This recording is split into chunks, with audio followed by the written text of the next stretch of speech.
09 Vayeshev He settled. Vayeshev He settled. Parashah 9 Vayeshev He continued living. Torah Bereshit Genesis 37 140 23, Haftarah Amos 2 6 3 8, Berit Hadashah Acts 7 9 16. Torah Bereshit Genesis 37 140 23, 37 1 Yaakov continued living in the land where his father had lived as a foreigner, the land of Canaan. Here is the history of Yaakov. When Joseph, was 17 years old, he used to pasture the flock with his brothers, even though he was still a boy. Once when he was with the sons of Bilhah and the sons of Zilpah, his father's wives, he brought a bad report about them to their father. Now Israel loved Joseph the most of all his children, because he was the son of his old age, and he made him a long-sleeved robe. When his brothers saw that their father loved him more than all his brothers, they began to hate him and reached the point where they couldn't even talk with him in a civil manner. Joseph had a dream which he told his brothers, and that made them hate him all the more. He said to them, "Listen while I tell you about this dream of mine. We were tying up bundles of wheat in the field when suddenly my bundle got up by itself and stood upright. Then your bundles came, gathered around mine and prostrated themselves before it." His brothers retorted, "Yes, you will certainly be our king. You'll do a great job of bossing us around." And they hated him still more for his dreams and for what he said. He had another dream which he told his brothers here. "I had another dream, and there were the sun, the moon and 11 stars prostrating themselves before me." He told his father too, as well as his brothers, but his father rebuked him. "What is this dream you have had? Do you really expect me, your mother and your brothers to come and prostrate ourselves before you on the ground?" His brothers were jealous of him, but his father kept the matter in mind. After this, when his brothers had gone to pasture their father's sheep in Shechem, Israel asked Joseph, "And your brothers pasturing the sheep in Shechem? Come, I will send you to them." He answered, "Here I am." He said to him, "Go now, see whether things are going well with your brothers and with the sheep, and bring word back to me." So he sent him away from the Hebron valley, and he went to Shechem, where a man found him wandering around in the countryside. The man asked him, "What are you looking for?" "I'm looking for my brothers," he answered. "Tell me, please, where are they pasturing the sheep?" The man said, "They've left here, because I heard them say, 'Let's go to Dothan.'" Joseph went after his brothers and found them in Dothan. They spotted him in the distance, and before he had arrived where they were, they had already plotted to kill him. They said to each other, "Look, this dreamer is coming, so come now, let's kill him and throw him into one of these water cisterns here. Then we'll say some wild animal devoured him. We'll see then what becomes of his dreams." But when Reuben heard this, he saved him from being destroyed by them. He said, "We shouldn't take his life. Don't shed blood." Reuben added, "Throw him into this cistern here in the wilds, but don't lay hands on him yourselves." He intended to rescue him from them later and restore him to his father.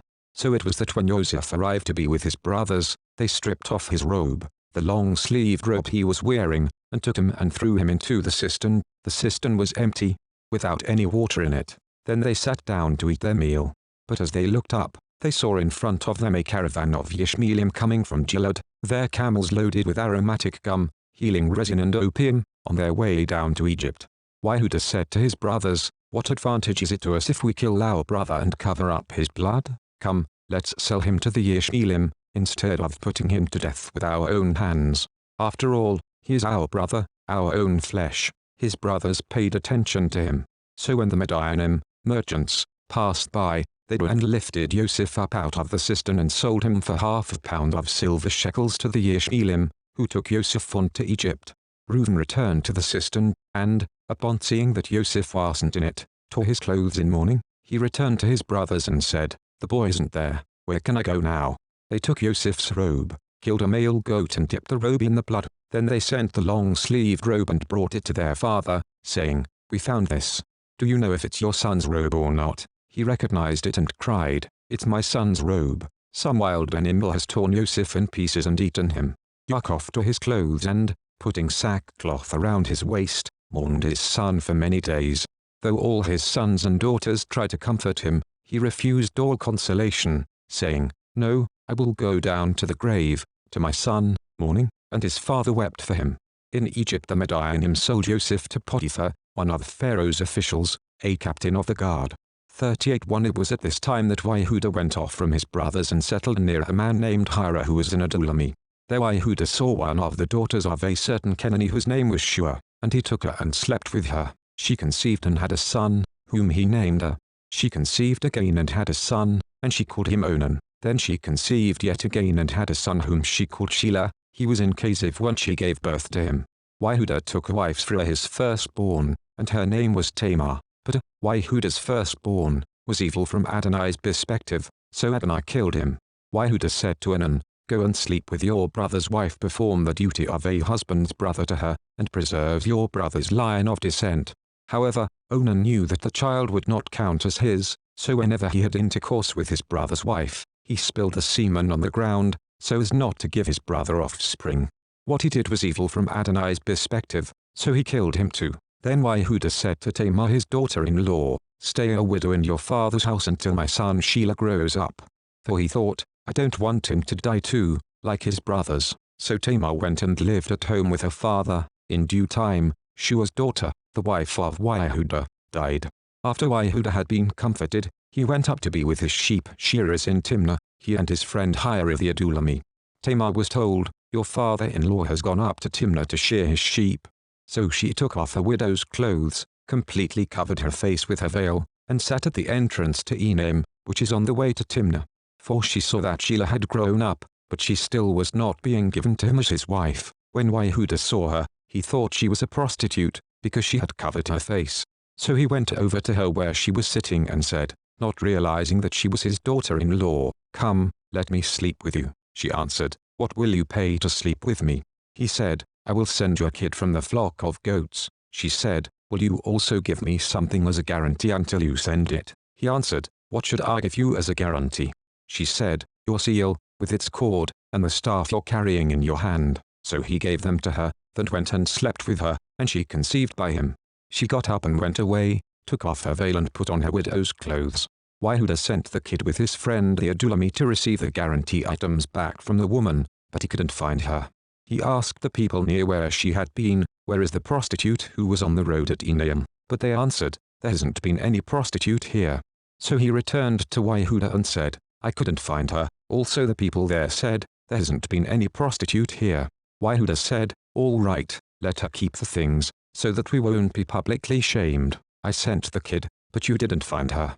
About 3 months later Yehuda was told, "Tamar your daughter-in-law has been acting like a whore. Moreover, she is pregnant as a result of her prostitution." Yehuda said, "Bring her out, and let her be burned alive." When she was brought out, she sent this message to her father-in-law, "I am pregnant by the man to whom these things belong.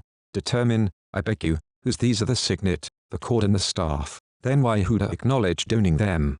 He said, "She is more righteous than I, because I didn't let her become the wife of my son Shelah," and he never slept with her again. When she went into labor, it became evident that she was going to have twins. As she was in labor, one of them put out his hand. And the midwife took his hand and tied a scarlet thread on it, saying, "This one came out first." But then he withdrew his hand, and his brother came out. So she said, "How did you manage to break out first?" Therefore, he was named Peretz, breaking out. Then out came his brother, with the scarlet thread on his hand, and he was given the name Zerach, scarlet. 39:1 Yosef was brought down to Egypt, and Potiphar, an officer of Pharaoh's and captain of the guard, an Egyptian, bought him from the Ishmaelim who had brought him there. Adonai was with Yosef, and he became wealthy while he was in the household of his master the Egyptian. His master saw how Adonai was with him, that Adonai prospered everything he did.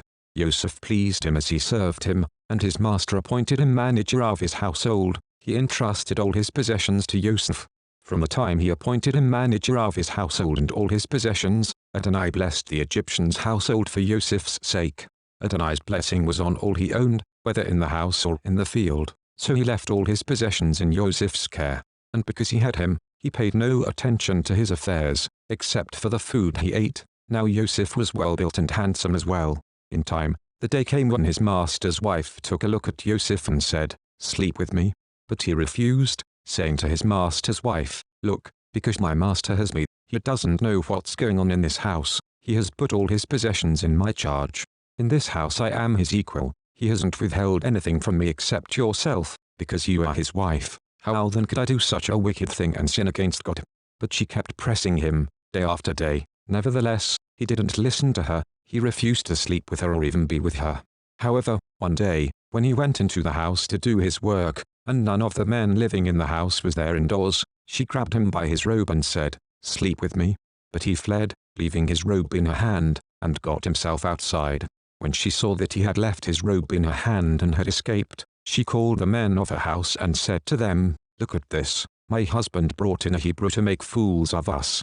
He came in and wanted to sleep with me, but I yelled out loudly. When he heard me yelling like that, he left his robe with me and ran out." She put the robe aside until his master came home.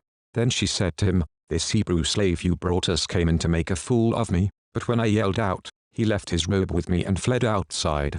When his master heard what his wife said as she showed him, "Here's what your slave did to me," he became furious. Yosef's master took him and put him in prison, in the place where the king's prisoners were kept, and there he was in the prison.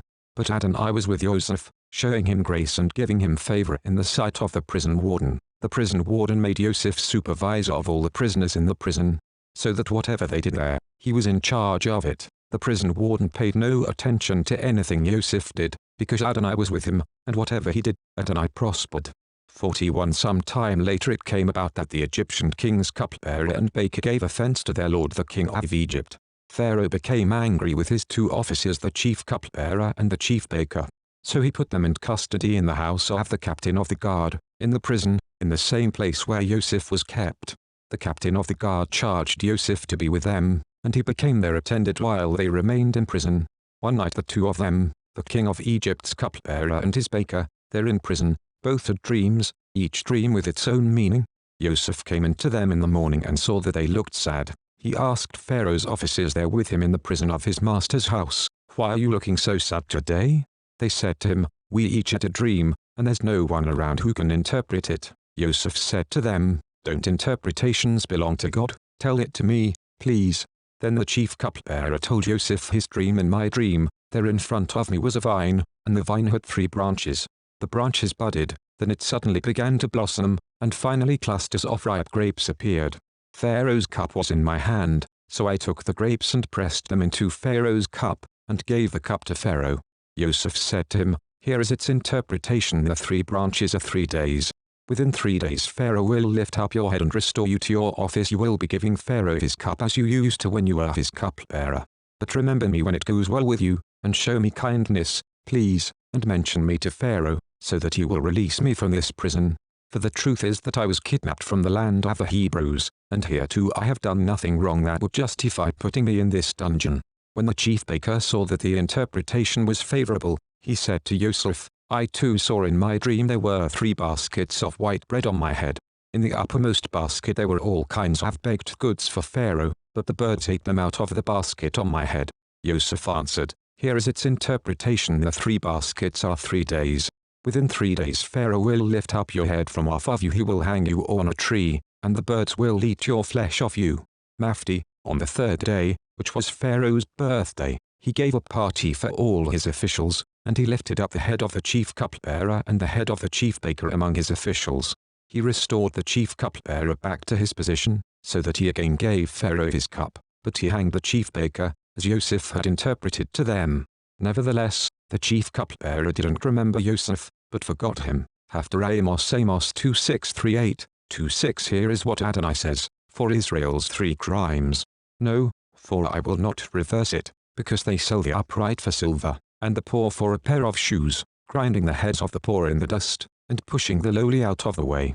Father and son sleep with the same girl, profaning my holy name, lying down beside any altar, on clothes taken in pledge, drinking wine in the house of their God, bought with fines they imposed. I destroyed the Amori before them, though tall as cedars and strong as oaks. I destroyed their fruit above, and their root below. More than that, I brought you up from Egypt, led you 40 years in the desert, so that you could have the Amori's land. I raised up some of your sons to be prophets, other young men of yours to be Imzirim, people of Israel. Isn't that true?" asks Adonai. "But you gave the Imzirim wine to drink, and ordered the prophets, 'Don't prophesy.' Enough, I will make all this crush you, just as a cart overloaded with grain crushes what's under it. Even the swift won't be able to flee, the strong won't be able to use their strength, the warriors won't save themselves, archers won't be able to stand. The fastest runners won't save themselves, those on horses won't save themselves. On that day even the bravest warriors will throw off their weapons and flee, says Adonai. 3:1 Listening to this word which Adonai has spoken against you, people of Israel, against the entire family that I brought up from the land of Egypt, of all the families on earth. Only you have I intimately known. This is why I will punish you, for all your crimes. Do two people travel together, without having so agreed? Does a lion roar in the forest, when it has no prey? Does a young lion growl in his lair, if it has caught nothing? Does a bird get caught in a trap on the ground, if it hasn't been baited? Does a trap spring up from the ground, when it has taken nothing? When the shofar is blown in the city, don't the people tremble? Can disaster befall a city, without Adonai's having done it? Adonai, God, does nothing without revealing his plan to his servants the prophets. The lion has roared, who will not fear? Hadashah Acts 7:9-16, 7:9 Now the patriarchs grew jealous of Yosef and sold him into slavery in Egypt.